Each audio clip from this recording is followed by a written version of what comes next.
ప్రీతి ఆగు. ప్రీతి ఆగు అంటున్నా, నీతో మాట్లాడాలి. ప్రీతి, ప్రీతి ఆగు. ప్రీతి ఆగుంటే చెప్తున్నా, బైక్ సైలెన్సర్ చెయ్యి కాల్చుకుంటా.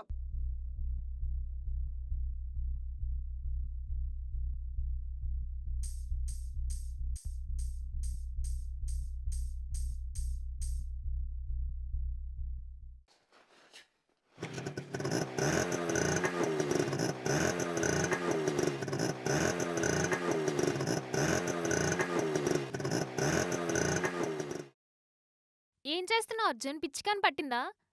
ఎందుకిలా బిహేవ్ చేస్తున్నావు? అదే నేను అడుగుతున్నా ప్రీతి. అసలు నువ్వేం చేస్తున్నావో నీకైనా అర్థమవుతుందా అంటున్నా. అసలు ఇన్నిసార్లు పిలిచినా పట్టించుకోకుండా పోతున్నావు. ఇదే నువ్వు ఇచ్చే రెస్పెక్ట్ నాకు? ఇదే నీ బ్లడీ లవ్?